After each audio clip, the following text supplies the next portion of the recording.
नमस्कार, मैं सारिका मुंदड़ा प्रस्तुत हूँ एक नए पाठ के साथ कक्षा 8वीं एनसीईआरटी का, जिसका नाम है लाख की चूड़ियाँ। आपने कई तरह की चूड़ियाँ देखी होंगी, सीप की बनी हुई, कांच की बनी हुई, गोल्ड की, हो सकता है लाख की भी देखी हो, जैसे कि आपको इस तस्वीर में दिख रही है। मगर लाख होता क्या है? ये क्या पदार्थ है? इससे कैसे बनती हैं चूड़ियाँ? ये पाठ शुरू करने से पहले आइए इस पर एक नजर डालते हैं। लाख शब्द या लाह शब्द भी इसको कहते हैं कहीं कहीं पे, संस्कृत के लाक्षा शब्द से उत्पन्न समझा जाता है, उससे इसकी व्युत्पत्ति हुई। मतलब लाक्ष शब्द का रूप बदल कर लाख चलन में आने लगा। अब लाक्षा शब्द का संस्कृत में क्या अर्थ है? उसका अर्थ है लाख। जैसे आप गणित में जब पढ़ते हैं ना, वंस, टेंस, थाउजेंड, इस तरीके से, तो आप जब लैक्स पर आते हैं तो वो शब्द है लाख। मतलब इतनी गिनती में कीड़े उत्पन्न होते हैं, उसकी वजह से उन कीड़ों से उत्पन्न होने वाले पदार्थ को नाम हमने लाख दिया।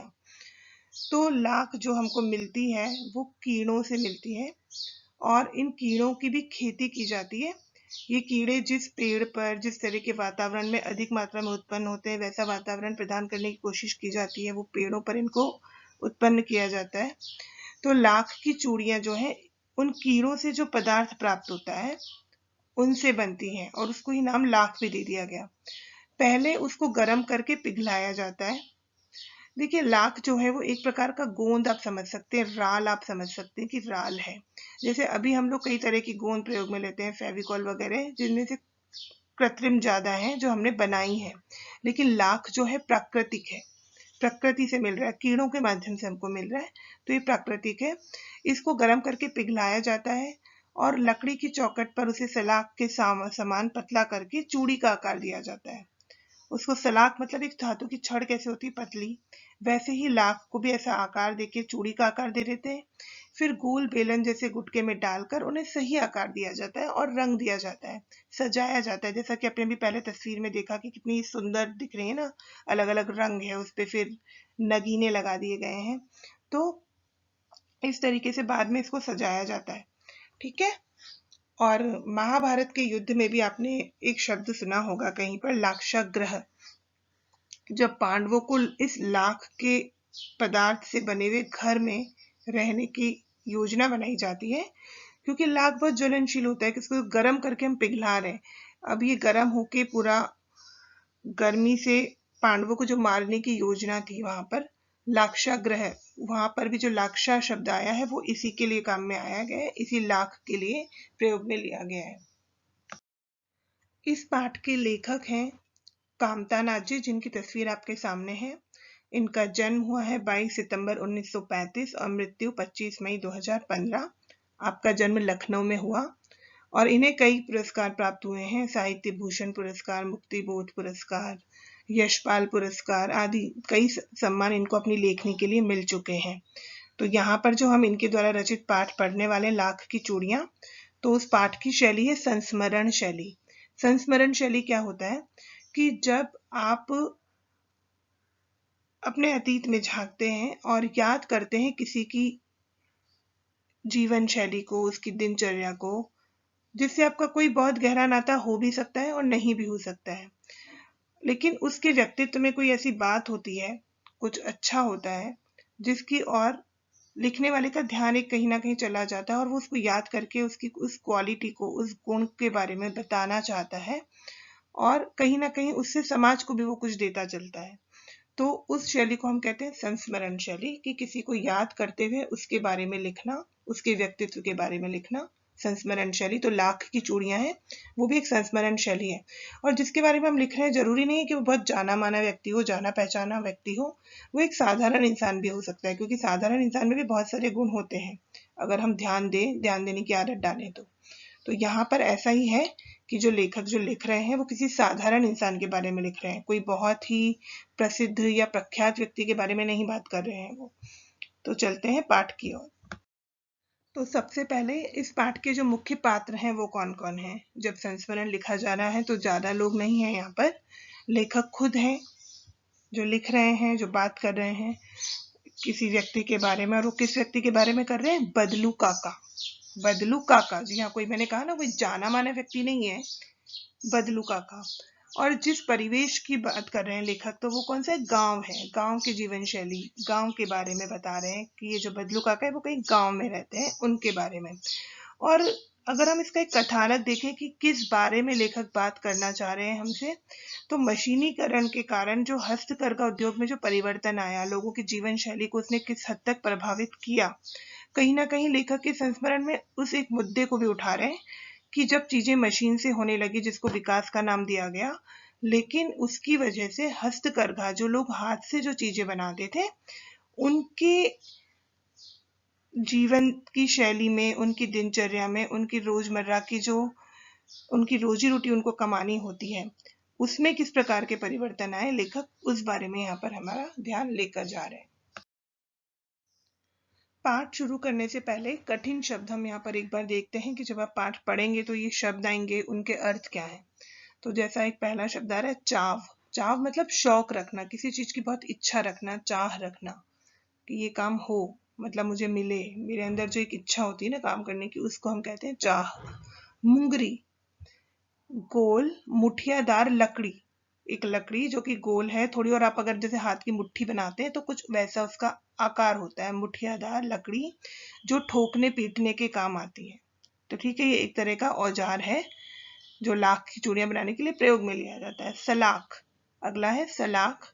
सलाई या धातु की एक छड़, पतली छड़, धातु मतलब मेटल, ठीक है। पैतृक, पूर्वजों का, जो हमारे पुराने जमाने से हमको मिलता चला आ रहा है, जैसे दादा दादा को भी उनके पिताजी से मिला, इस तरीके से जो कोई चीज हमें मिलती है। जैसे इन दिनों में अगर हम बात करें तो पुश्तैनी जमीन, जो जमीन हमें पुरानी मिल रही है, उस तरीके से। इसी प्रकार से व्यवसाय भी होते थे, अलग अलग व्यवसाय, जैसे अगर खेत है तो खेती का व्यवसाय, इस प्रकार से। खपत, खपत मतलब माल की बिक्री होना, मतलब माल क्या है? कोई भी सामान जो बाजार में बिकने के लिए अवेलेबल है, उसको हम कहते हैं माल, उसकी बिक्री होना। विनिमय, वस्तुओं की अदल बदल। देखिए, आज जो वर्तमान समय है, हम क्या करते हैं कि कोई चीज खरीदने जाते हैं तो हम उसके बदले में रुपए देते हैं। लेकिन कोई समय ऐसा भी था जब वस्तुएं दी जाती थी आदान प्रदान में, कि जैसे अगर मुझे कुछ चाहिए, कोई चीज चाहिए, अगर सपोज 1 किलो आटा चाहिए, तो हो सकता है उसके बदले में मुझे सामने वाले को कुछ और चीज देनी हो, रुपए नहीं। जैसे हो सकता है कि मैं अपने पास अगर चावल है तो मैं 1 किलो चावल दे दूं और उनसे मैं 1 किलो आटा ले लूं। इस तरीके से जो वस्तुओं का विनिमय, दो वस्तुएं, जैसे मैंने आपको उदाहरण के लिए चावल और आटा बताया, तो दो वस्तुओं की आपस में अदला बदली, ये होती है विनिमय पद्धति। ठीक है, वर्तमान समय में रुपए हैं विनिमय के रूप में, लेकिन किसी समय में वस्तुओं को भी अदल बदल किया जाता था। नाजुक मतलब कोमल। कसर मतलब कमी है अगर कोई, तो उसको पूरा करना, घाटा पूरा करना, कोई कसर ना छोड़ना, मतलब कमी या घाटे को पूरा करना। मचिया, एक चौकी। चौकी आपने सबने अपने घरों में देखी होगी, जिसके 4 पाए होते हैं और छोटी बैठने की चौकी। लेकिन यहाँ पे अंतर क्या है? मचिया सूतली, एक तरह की जो रस्सी होती है जूट वगैरह की, उससे बनी हुई होती है और छोटी, आकार में छोटी होती है, उसको हम कहते हैं चौकी। हो सकता है कईयों ने गांवों में आपने देखी हो। पगड़ी, सिर पर लपेटी जाने वाली कपड़े की लंबी पट्टी, उसको हम कहते हैं पगड़ी। मरहम पट्टी, जब चोट लग जाती है तो जो उसके लिए दवा की जाती है, जख्म कोई आपको अगर हो गया है उसके लिए जो दवा की जाती है, उसको कहते हैं मरहम पट्टी। डलिया, बांस का बना हुआ एक छोटा पात्र जिसमें सामान रखा जाता है, सामान रखने के लिए प्रयोग में लिया जाता है, उसको हम कहते हैं डलिया। मुखातिब मतलब किसी की और देख कर बात करना। एक तो कैसे होता है, आप बात कर रहे हो और आप इधर उधर देख रहे हैं, उससे देख कर बात नहीं कर रहे उसके सामने। मुखातिब मतलब बिल्कुल सामने होकर देख कर बात करना। फबना, सजना या शोभा देना, मतलब कोई चीज जब बहुत ही अच्छी लग रही हो किसी के ऊपर, तो उसको हम कहते हैं कि आपको ये चीज बहुत फब रही है, मतलब आपके ऊपर बहुत शोभा दे रही है, इसको हम कहते हैं फबना। लाख की चूड़ियां, पाठ आप पढ़ सकते हैं, एनसीईआरटी की जो किताब है वो उपलब्ध है इंटरनेट पर, तो वहां से आप डाउनलोड करके पूरा पाठ पढ़ सकते हैं। लेकिन यहाँ पर मैं आपको इसका संक्षेप में, कि पाठ में क्या कहा गया है, लेखक ने मुख्य रूप से क्या क्या बातें बताई हैं, उसके बारे में बात कर रही हूँ। तो कहानी में जैसे मैंने पहले भी बोला कि पात्र के रूप में मुख्यतः यहाँ पर दो ही पात्र है, बदलू काका है और लेखक है। अब लेखक भी जो है अपने बचपन के समय के हैं। वो याद कर रहे हैं उन दिनों को जब वो बचपन में अपने मामा के गांव जाते थे, और उस गांव में उनको कौन सा आदमी सबसे ज्यादा पसंद था, वो थे बदलू काका। अब बदलू काका क्या करते थे, वो लाख की चूड़ियां बनाने का कार्य करते थे। लेखक वहां पर दिन भर बैठकर बदलू काका को चूड़ियां बनाते देखते, और बदलू काका इनको समझते थे कि जैसे बच्चे हैं, बच्चे को क्या शौक होते हैं। जैसे आपको भी कई तरह के शौक रहे होंगे, कभी आपने हो सकता है मार्बल इकट्ठे किए हों, कभी पंख इकट्ठे किए हों, कभी किसी तरह के कॉइन्स इकट्ठे किए हों, सिक्के इकट्ठे किए हों, किसी ने पोस्ट स्टैम्प्स किए हों। तो लेखक को जो शौक था, उनको जो इच्छा थी कि वो जो लाख की रंग बिरंगी गोलियां बनाते थे बदलू काका, इनको लगता था कि मुझे वो बहुत सारी मिल जाए। तो इस लालच में, इस इच्छा में लेखक वहां पर बैठते थे बदलू काका के पास, और बदलू काका इनको बहुत सारी वो गोलियां देते थे। और बदलू काका इनको बहुत तरीके से सत्कार भी करते थे। जैसे अगर जब लेखक गए हैं गर्मी के समय में, आम की खेती होती थी बदलू काका के, तो इनको खूब सारे आम खाने को देते थे। बदलू काका के पास एक गाय है, तो जब गाय अच्छे से दूध देती थी तो उसकी मलाई लेखक को दिया करते थे खाने को। तो उनके पास जो भी साधारण साधारण चीजें थी उनके पास अवेलेबल, उनसे वो लेखक का बहुत सत्कार भी किया करते थे। और लेखक को लला कहते थे, कैसे बच्चा, लला मतलब बच्चा। और लेखक याद करते हैं कि वैसे बदलू काका मेरे मामा के गांव के थे, तो मुझे उनको मामा कहना चाहिए था, लेकिन फिर भी मैं उनको काका कहता था। शायद कारण ये रहा होगा कि जो गांव के बाकी बच्चे थे वो उनको काका कहते थे, बदलू काका, और यही नाम मैंने भी पकड़ लिया था, तो मैं भी उनको बदलू काका कहा करता था। तो ये दिनचर्या लेखक की चलती थी कि हर साल गर्मी की छुट्टियों में वो गांव जाते थे, बदलू काका से मिलते थे। और बदलू काका और लेखक के बीच में कुछ ऐसे संवाद भी होते थे। बदलू काका शहर की जीवन शैली के बारे में कभी कभी लेखक से बात करते थे। तो लेखक बताते थे कि गांव में तो कांच की चूड़ियां भी लोग पहनते हैं। तो बदलू काका को बहुत चिढ़ होती थी, बोले कि शहर में तो सभी कुछ चलता है, शहर में तो लोग कुछ भी पहनते हैं, लेकिन गांवों में अभी भी लाख की चूड़ियां ही पहनी जाती हैं। और लेखक जब बदलू काका व्यक्तित्व याद करते हैं बदलू काका का, तो कहते हैं कि बदलू काका का जो व्यक्तित्व था बहुत सरल था। उन्होंने उसको कभी किसी के साथ लड़ते हुए नहीं देखा, किसी के साथ झगड़ा करते हुए नहीं देखा। और जो अपनी चूड़ियों का जो वो आदान प्रदान करते थे, अगर की चूड़ियां किसी को बेचते भी थे तो वो उसके बदले में कोई सामान लिया करते थे, रुपए नहीं लिया करते थे। जैसे अनाज ले लिया, अन्न ले लिया, कपड़े ले लिए, इस तरीके से वो वस्तु विनिमय की पद्धति के आधार पर चला करते थे। और जो ये लाख की चूड़ियां बनाने का जो कार्य था बदलू काका का, ये पुश्तैनी था, मतलब उनके पापा दादा से उन्होंने सीखा था। तो ये काम जो उनके घर में पुश्तैनी चला आ रहा था। और वो बहुत ही सुंदर चूड़ियां बनाते थे बदलू काका। लेखक ने इस तरीके से यहाँ पे वर्णन किया है कि वो बहुत ही सुंदर और अपने काम को बहुत खुशी से जीते थे। जैसे कोई चूड़ी जब बन जाती थी तो उसको ऐसे देखते थे कि अब ये चूड़ी अगर किसी की कलाई में जाएगी, किसी के हाथ में जाएगी, तो कितनी सुंदर लगेगी। तो अपने काम को वो बहुत ही आनंद के साथ करते थे और बहुत खुशी से करते थे, भले उनको घंटों बैठना पड़ता था, तब जाकर वो कुछ एक दिन में 4 या 5 जोड़े चूड़ी के बना पाते थे। लेकिन अपने काम से बदलू काका बहुत खुश थे। अब लेखक बताते हैं कि एक बार ऐसा हुआ कि उनके पिता की कहीं दूर बदली हो गई, ट्रांसफर हो गया, जिसकी वजह से वो कुछ सालों तक अपने मामा के गांव नहीं जा सके। तो लेखक जब कुछ बड़े हो गए, बाद में 8-10 साल बाद जब वो अपने मामा के गांव गए, तो देखा उन्होंने कि गांव में सब कुछ बदल गया है। अब तो वहां पे भी जो औरतें थी वो कांच की चूड़ियां ज्यादा पहन रही हैं। तो और लेकिन लेखक को अब ऐसा नहीं हुआ कि वो बदलू काका से जाके मिले, क्योंकि तब उनको जब बच्चे थे तो एक अलग एक उनको शौक था कि वो रंग बिरंगी गोलियों का, लेकिन अब उनको वो सब नहीं शौक था। और बोले कि इस बार भी शहर में बदलू काका से नहीं मिलता। लेकिन हुआ ये कि घर में जब ये थे एक बार, तो इनकी जो मामा की लड़की है उसके हाथ में कांच की चूड़ियां गिरने की वजह से लग गई थी, उनको कांच की चूड़ियों से खून आ गया था। तो लेखक का ध्यान तुरंत गया कि बदलू काका को कांच की चूड़ियों से कैसे नफरत थी।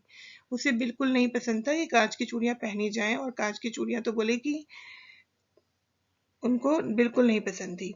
तो लेखक को उस सब बात से बदलू काका की याद आ गई। तो उन्होंने सोचा कि चलो मैं बदलू काका से मिल के आता हूँ। तो वो बदलू काका के पास गए। अब बदलू काका भी अपनी उम्र में और 8-10 साल आगे हो चुके हैं, लेखक अभी बड़े हो चुके हैं। तो जब लेखक उनको नमस्ते करते हैं और बोलते हैं कि मैं हूँ जनार्दन, मुझे पहचाना काका? तो लेखक बोलते हैं कि अब बदलू काका मुझे नहीं पहचान पा रहे क्योंकि अब मैं बड़ा हो गया हूँ। तो वो थोड़ा सोचने लगे। फिर उनको थोड़ा और याद दिलाया कि देखो मैं आपके पास से रंग बिरंगी गोलियां लेकर जाया करता था। तो बदलू काका फिर थोड़ा और अपने मस्तिष्क पर जोर डालते हैं और उनको याद आता है और वो कहते हैं कि हाँ हाँ आओ बैठो लला, इस बार बहुत सालों बाद आए, बीच में तुम आए नहीं। तो लेखक बोलते हैं कि हाँ इस बार मैं मुश्किल हो गई, मुझे नहीं आ पाया मैं कुछ सालों तक। और लेखक ने जब आसपास नजर डाली तो वहां पे ना तो भट्टी जल रही थी, ना मचिया रखी थी, ना ही बदलू काका जो है वो लाख की चूड़ियां बना रहे थे। तो लेखक ने पूछा उनसे कि आजकल चूड़ियां नहीं बनाते हो काका? तो बदलू थोड़ा उदास से स्वर में बोला कि अब आजकल कौन पहनता है चूड़ियां, सबको कांच की चूड़ियां पसंद हैं। बोले पहले तो बात और थी, लेकिन अब तो गांवों में भी शहर के ही चलन आ गए हैं, तो अब नहीं बनाता मैं लाख की चूड़ियां। तो बदलू जो काका जब ये कह रहे तो लेखक को एक व्यथा उनके अंदर प्रतीत हुई, एक दुख प्रतीत हुआ। फिर लेखक ने बात को कुछ और बदलने के लिए उनसे गाय के बारे में पूछा कि गाय कैसी है? तो बदलू काका बोले अरे लला अब गाय कहाँ रही, अब तो गाय को मैं इतना खिला पिला नहीं सकता, तो मैंने उसको 2 साल हुए बेच दिया। तो लेखक सोचने लगे कि किस प्रकार से लाख की चूड़ियां जो बंद हुई बदलू काका की, उसकी वजह से गाय को भी उनको बेचना पड़ा और अब उनकी आजीविका का जो स्रोत था वो सिर्फ रह गया था खेत। और बदलू काका को भी याद आया कि अरे लला मैंने तुम्हें आम नहीं खिलाए, इस बार अच्छी पैदावार हुई है। और उन्होंने अपनी बेटी को बोला कि बेटी जरा आम लेकर आओ। तो वो आम लेकर आई। तो लेखक की नजर पड़ी उनकी बेटी के हाथों में जो चूड़ियां उसने पहनी हुई थी, लाख की चूड़ियां जो बहुत ही सुंदर दिख रही थी। बदलू काका ने भी ध्यान दिया कि लेखक का ध्यान गया है। तो बदलू काका बोले ये आखिरी जोड़ा मैंने बनाया था जमींदार की शादी के, बेटी की उसके घर में शादी थी वहां के लिए, लेकिन जमींदार इसके बहुत कम रुपए दे रहा था, तो मैंने मना कर दिया। तो लेखक याद करते हैं कि बदलू काका कैसे शादी के समय में जब भी चूड़ियां देते थे तो वहां पर वो कैसे रुपए, कपड़े, अन्न सब कुछ लेते थे। और इस बार जब जमींदार ने इस तरीके से व्यवहार किया तो बदलू काका ने उनको मना कर दिया। मतलब उनके व्यक्तित्व में, बदलू काका के व्यक्तित्व में लेखक को दृढ़ता नजर आई। उनका व्यक्तित्व कांच की चूड़ियों जैसा नहीं था कि फटाफट से टूट जाए समय के हिसाब से। उनको, बदलू काका के अंदर ये बात महसूस हुई कि बदलू काका को अपने हुनर पर गर्व है, उसको वो इस समय के चलन के साथ बहुत कम आके ये नहीं कर सकते। तो लेखक को इस बात की बहुत खुशी हुई कि बदलू काका टूट कर भी नहीं टूटे थे। मतलब मशीनीकरण उद्योग से जो कांच की चूड़ियों का चलन आ गया, लाख की चूड़ियों की खपत कम हो गई, तो बदलू काका टूटे कैसे? उनको अपनी गाय बेचनी पड़ी, उनको अपना व्यवसाय बंद करना पड़ा, केवल खेत पर निर्भर रहना पड़ा। जो लाख की चूड़ियां बनाने में उनको आनंद आता था वो उनसे छिन गया। लेकिन फिर भी उन्होंने अपने आप को पूरी तरह नहीं तोड़ा था, अपने हुनर को उन्होंने कम नहीं आंका था। और ये बात करते करते लेखक कहीं ना कहीं हमारा ध्यान इस तकलीफ की ओर भी ले जा रहे हैं कि मशीनीकरण के नाम पर जो प्रगति हुई है, प्रगति होनी चाहिए, बिल्कुल जरूरी है देश के लिए, सबके लिए, लेकिन क्या साथ में ऐसा नहीं होना चाहिए कि जो ये हस्तकरघा उद्योग है, जिनमें ये हुनर होते हैं अलग अलग तरीके के, जैसे यहाँ पर लाख की चूड़ियों का हुनर दिया गया, ऐसे कई हुनर हैं हमारे देश में, तो उनको भी एक बाजार हमेशा उपलब्ध रहे, उनकी और भी हमारा ध्यान होना चाहिए, ताकि उनको अपने जीवन से मायूस ना होना पड़े। और दूसरा, उनका वो हुनर उन्हीं के साथ खत्म ना हो जाए, वो हुनर बना रहे, वो शैली बनी रहे। इस और भी लेखक अपना ध्यान कहीं ना कहीं कर रहे हैं, हमारा ध्यान उस तरफ खींच रहे हैं। तो लेखक ने ये यहाँ पर बोला है कि जो हमारे परंपरागत उद्योग हैं, जो कलाएं हैं, उन्हें हानि नहीं पहुंचे। तो बदलू के माध्यम से गांव के व्यक्तियों का उसूलों से चलने वाला जीवन भी इस कहानी में उन्होंने दर्शाया है कि उनके कुछ उसूल हैं, उनको वो नहीं तोड़ते। जैसे बदलू जब जमींदार को मना कर देता है कि इतने कम रुपए में मैं नहीं दूंगा चूड़ियां, तो उनका एक उसूल है, अपना एक स्वाभिमान है, उसकी और भी लेखक ने यहाँ पर ध्यान हमारा इंगित किया है। तो अभी पाठ हमने पढ़ लिया है। तो पाठ के आधार पर कुछ प्रश्नों के उत्तर आपको देने हैं। वो प्रश्न मैंने यहाँ पर एक साथ लिख दिए हैं, तो इन प्रश्नों को पढ़िए और इनके उत्तर दीजिए और समझिए कि आपको ये पाठ कितना समझ में आया। तो इसी के साथ ये वीडियो यहीं समाप्त होता है। मिलते हैं अगले वीडियो में किसी नए टॉपिक के साथ, किसी नए अध्याय के साथ। तब तक के लिए धन्यवाद।